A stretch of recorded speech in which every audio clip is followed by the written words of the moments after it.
mama wetu, mama Fifi. Mungu ambariki sana. Mama Fifi, tusaidie sana. Mama tusaidie sana.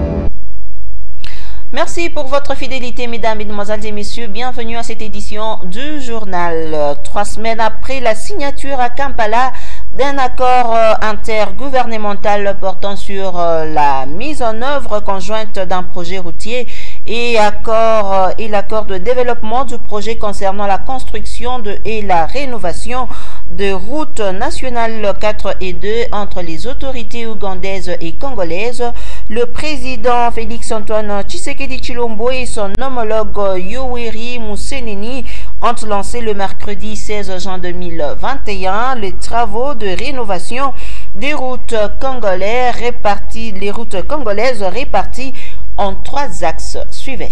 Hier, l'Oberia est la frontière naturelle entre la République démocratique du Congo et la République d'Ouganda.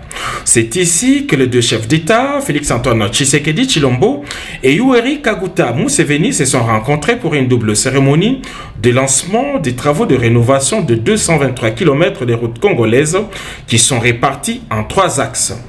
Kasindi Beni 85 km, Beni Butembo 54 et Bunagana Goma 89 km. Il s'agit de la matérialisation d'un projet né de la toute première rencontre entre le président Félix-Antoine Tshisekedi Tshilombo et Yoweri Kaguta Museveni à Entebbe le 10 novembre 2019. En Pondwe, la ville ougandaise jumelle de Kasindi, les 2 chefs d'État ont eu un tête-à-tête de plus d'1 heure au cours duquel ils ont évoqué des questions de développement d'infrastructures, mais aussi des questions sécuritaires. Après avoir dévoilé la stèle qui marque le lancement des travaux du côté ougandais, les 2 chefs d'État sont entrés en terre congolaise pour une cérémonie similaire. À Kasindi, le président Félix-Antoine Tshisekedi Tshilombo et son homologue Yoweri Kaguta Museveni se sont adressés devant une foule en liesse qui voit se matérialiser un rêve qui devrait résoudre à la fois des problèmes sécuritaires et économiques. Ceci est un grand jour. It's a very great day. Un jour qui va davantage sceller les relations fraternelles entre nos 2 pays, la République d'Ouganda et la République démocratique du Congo. Ce noble projet de construction de la route qui va aller de Kasindi jusqu'à Beni Butembo est l'œuvre du président Yoweri Kaguta Museveni, ici présent. Dès où il m'avait fait part de ce projet, j'ai immédiatement embrayé dessus parce que j'étais très heureux de partager avec lui cette vision. So I want to thank His Excellency Tshisekedi. Je voudrais remercier son Excellence Monsieur Tshisekedi for bringing Congo into the East African community. Et de nous avoir conduits dans cette Union africaine. Because all these are part of East Africa. Parce que tout ce que nous voyons ici fait partie de l'Est Afrique. Le 27 mai dernier à Kampala, un accord intergouvernemental portant sur la mise en œuvre conjointe d'un projet routier avait été signé par les ministres des Transports de l'Ouganda et les vice-premiers ministres et ministres des Affaires étrangères de la République démocratique du Congo. Une fois asphaltée, la route Kasindi, Beni, Butembo, Bunagana et Goma va à coup sûr faciliter les transports de marchandises entre l'Afrique de l'Est et l'océan Indien. Les travaux sont financés à 60% par l'entreprise d'autres services, tandis que la République démocratique du Congo et l'Ouganda vont chacune participer à hauteur de 20%.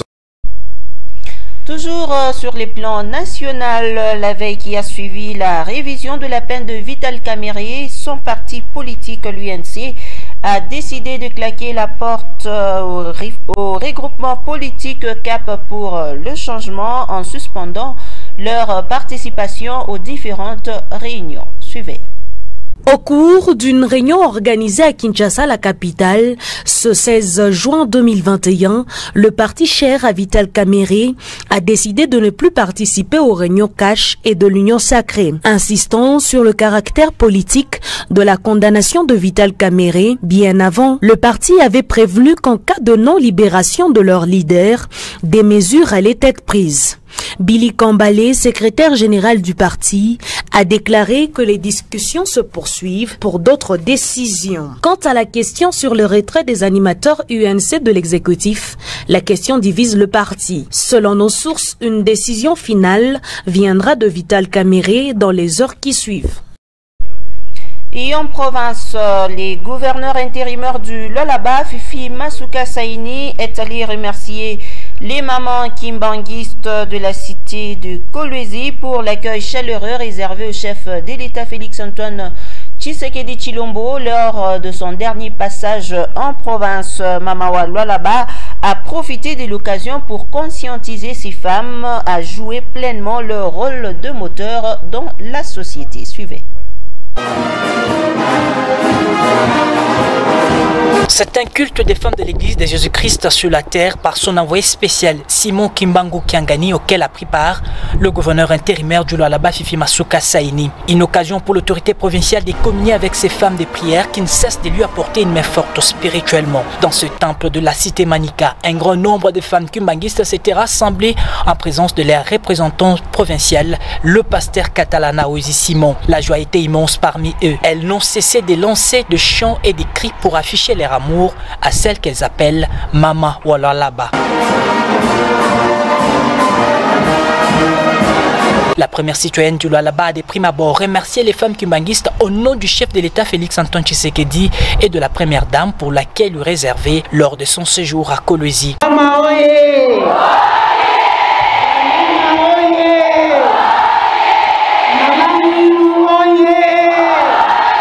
Asante sana bamama kufika kwenu. Leo minakuya tu ni kumipikia asante. Niliwazaka nikuye kulikuya centenaire. Na sikuweza kutembea na bale balendaka, nilituma ba ministre minawaza bali akompanyaka papa representant. Nilipasha kuya kia kwanza ilikuwa ni kumaliza mwezi ya bamama. Niko napita mu makanisa yote juu ya kuexhorte bamama bajue ya kama bamama njo balide mumukini. Aksanti ya mfata ni aksanti ya mkubwa wa nchi Félix Antoine Tshisekedi Tshilombo, president wetu wa republiki. Wakati alifika, aliangalia wakati yako nasema diskuru yake, aliona bamama pembeni na juu ya ile alinituma nimipikie aksanti mujina yake. De son côté, le représentant provincial de l'église kimbanguiste qui s'attendait le mois s'est dit satisfait de cette visite du gouverneur intérimaire dans son temple. Masuka Saini ne s'y est pas rendu, mais vide.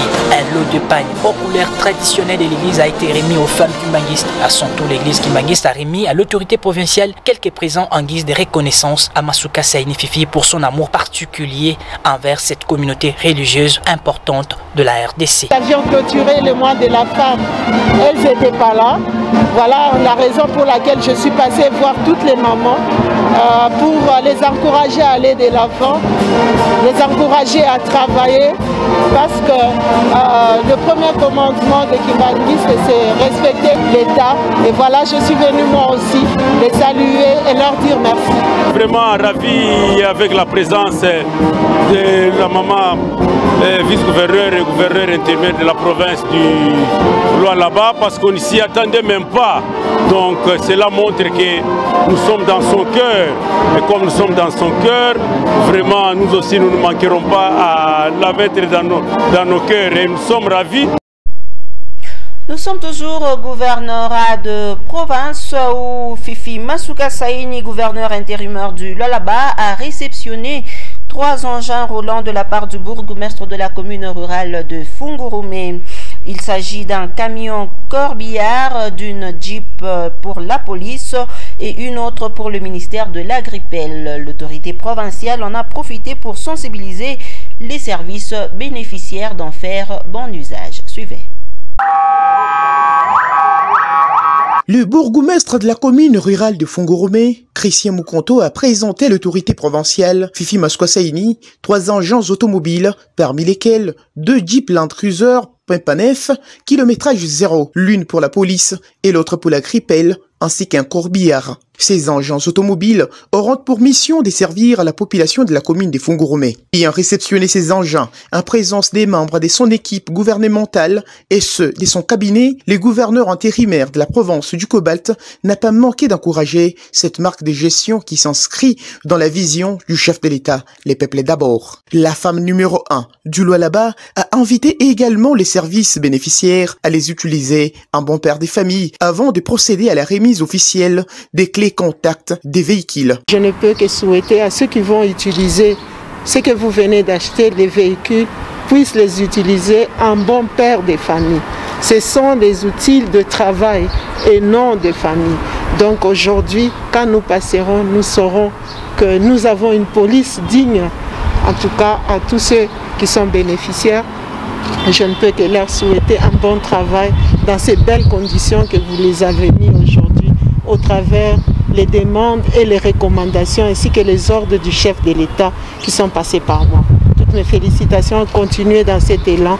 Je pense que d'ici quelques jours, toute la province changera. Toutes ces réalisations sont rendues possibles grâce à la redevance minière perçue par cette entité territoriale décentralisée qui est la commune rurale de Fongoromé. Au cours d'un communiqué conjoint de presse lu ce jeudi 17 juin 2021, la plateforme Kasmia a dénoncé l'exploitation illicite des minerais sur l'étendue du pays tout en formulant quelques recommandations aux autorités compétentes. Les détails dans ce reportage de Freddy Sangwa. Ensemble avec la plateforme nationale Kasmia ASBN, les signataires du présent communiqué de presse appellent le chef de l'État et le Premier ministre à s'investir pour sauver les cobalt de la RDC et assurer l'émergence des exploitants miniers artisanaux. Après la lecture de ces communiqués de presse par Maître Shadrach Moukad, président national de la plateforme Kasmia, comprendre et agir dans le secteur minier, industriel, artisanal, il était question de dénoncer l'exploitation illicite de minerais sur l'étendue de la RDC. Mais par rapport aux coopératives avec EGC, les coopératives relèvent le monopole du marché. Êtes-vous prêt d'abord à réconcilier les coopératives par rapport à leurs préoccupations? Parce que vous ne voudrez pas que le marché soit monopolisé. Toutes les questions ont trouvé satisfaction. Ce sont des écoles, mais ça va provenir d'où? Ça ne va pas provenir de la poche de quelqu'un. Donc les mines, ce sont les... Moi j'ai toujours dit, est-ce que nous ne nous gênons pas un jour quand nous allons nous retrouver devant l'Éternel parce que nous aimons trop prier et que nous puissions avoir honte de regarder l'Éternel en face? Parce qu'il vous posera la question, qu'avez-vous fait de tout ce que je vous ai donné? Améliorer la vie d'un exploitant minier artisanal était l'objectif de ces participants. Depuis minerai, Transat Kutomika minerai a tout gagné. Le président national de Kasmia a épinglé les avantages qu'offre l'entreprise générale de Cobalt. Position des multiples initiatives de traçabilité du cobalt. De tenir compte des initiatives locales de traçabilité du cobalt afin d'améliorer les conditions de vie des exploitants miniers artisanaux. Au chapitre de célébration, à l'occasion de la journée mondiale de lutte contre la désertification et la sécheresse célébrée le 17 juin de chaque année, l'honorable Daniel Akapend, directeur provincial de l'environnement, a donné l'inconvénient de la désertification dans ce reportage réalisé par Dorcas Mbombo. Plaçons la santé des terres au cœur de tous nos projets. C'est sous ces thèmes que la Journée mondiale de la lutte contre la désertification et la sécheresse est commémorée à travers le monde, puisque cette journée s'avère importante pour toute l'humanité. L'honorable Daniel Capens, directeur provincial de l'environnement, explique les conséquences de la désertification et la sécheresse. Le problème environnemental est un problème majeur pour toute la planète. Il y a beaucoup de perturbations climatiques qui font qu'il y a la sécheresse à gauche, la désertification à droite. Ce sont des phénomènes qui sont créés par ce que nous appelons les pressions anthropiques, c'est-à-dire les pressions humaines font que notre environnement est en train de dépérir. Et cela a des conséquences très fâcheuses sur le climat. S'il n'y a pas assez de pluie, à cause des effets de gaz de serre, et la pluie ne tombant pas régulièrement, c'est qu'il y a sécheresse. Et cela est dû souvent à un déboisement désordonné. La nature demeure l'ami intime de l'homme et sa survie dépend de celle-ci. L'expert insiste sur le mode de prévention de la désertification et sécheresse. Les gens doivent être conscients que lorsque vous désherbez ou vous abattez les arbres en désordre, eh bien, les conséquences, c'est celle-là. C'est-à-dire, à un certain moment, vous verriez qu'il n'y a pas assez de pluie. Or, quand il n'y a pas assez de pluie, il n'y aura pas assez de culture.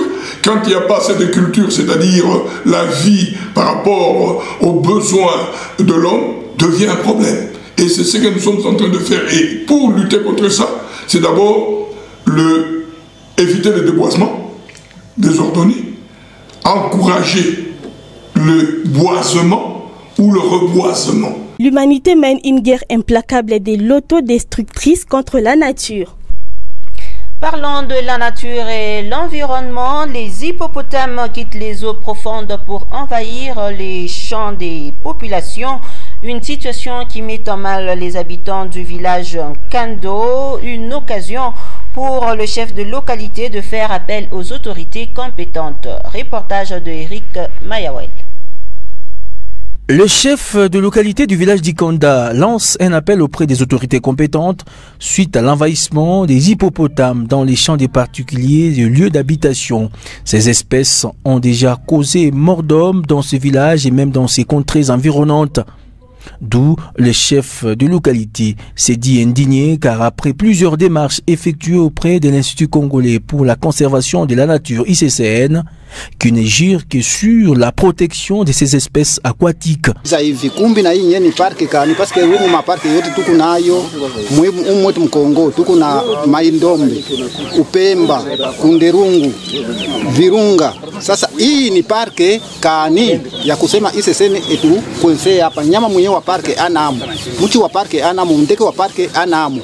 Kama weko hapa advantage ni makala tuwe kwenda kubamba kumbi ile bani tukonsende kibiboko binaanza kunani kwa labisha vyakula vya abantu na kwa labisha bantu kumbi ni parke kani na mimi nasema vipi ngumu huku wakati tuko na ishu tuko na biboko biko na derange binatoka binenda mu 3 km binaanza kuharibisha chakula ya bantu. ICCN depuis tuanza nayo tunampatia rapport biboko mena bisa kwa bantu kama ni 70 tuna compter ba mama ba veve mbana baja basho ba bwana mekatu na sasa hakuna kwa hata namna kurefure biboko aseno ni fashi yabi me ile sa ICCN njwari kutanishaka nini shefu na bantu yake mwingine mena shitu ameko ICCN yabakie na biboko yake bantu banakuya yako biboko binakuwa na valeur kuliko bantu.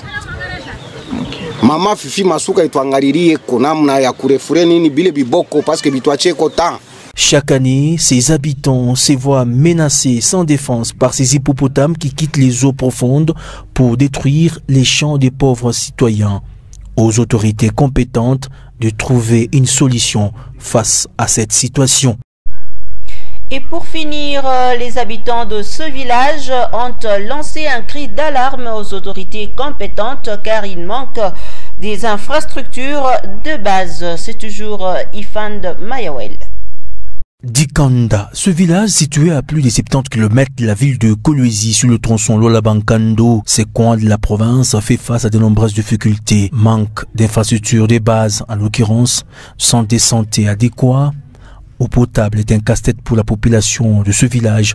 La route principale, presque impraticable, d'où NSES est lancé auprès des autorités compétentes. Première, secondaire à Inap. Et puis tout beko na teso tu njo.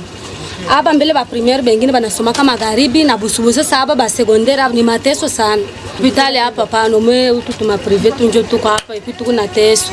Ile malaria ile nguvu tuko na teso sana betunze. Ai tuko na kunye ya bishi mbya buchafu e puis ile mutoni ko muli bili mai bile ita utone tunachimba chimba tubishi matule. Tunakunya kama ni taya mvula biote vinaanza kuchangana. Tengeneze kutumukini bako yetu baleta hospitali. Baanza kututunza tukuna teswa. Mabalabala iko nguvu sana. Moto 2000 francs par monte mais franchement pas fupi sana. Abina bien. Atupatia mshiba sasa shiba kukombola kwa kutusha magala kule kumakolwezi. Tuna kukombola kwa magala tunakutosha magala tunakupeleka kule kolwezi. Par 5000 francs. Tutunamoni. Uko inaweza kama hapo unaosha na 1000 francs. Amona kintu bei ya magari napita. Bintu vyote paka bei. Hakuna tu nende. Nakosa na ukarere tena. Si tu mugizungu. Shifa bintu vyote viko paka bei ya bien. Tunateswa sana. Balabala iko mubaya. Balabala iko mubaya pena bantu benyewe. Masomo inatukuia kidogo. Tunakuya na mabatima mbili bule. Inalomba tena ba autorite betusaidie ku batima ingini ya tatu secondaire atuna nayo ba fifi akuye tuyengeko masomo ya secondaire tukupa na primaire hapo batoto wa secondaire wanaanza kushinda namna kufunda wanaanza kwenda ba kumakisa mfu kwamba. L'agriculture, l'élevage demeurent les activités principales dans cette partie de la province du Lualaba. Voilà, c'est par ici que nous mettons fin à ce journal. Merci à vous de l'avoir suivi et bonne suite de nos programmes sur Amani Télévision. Quant à moi, je vous retrouve demain à la même heure avec le même et réel plaisir. Au revoir.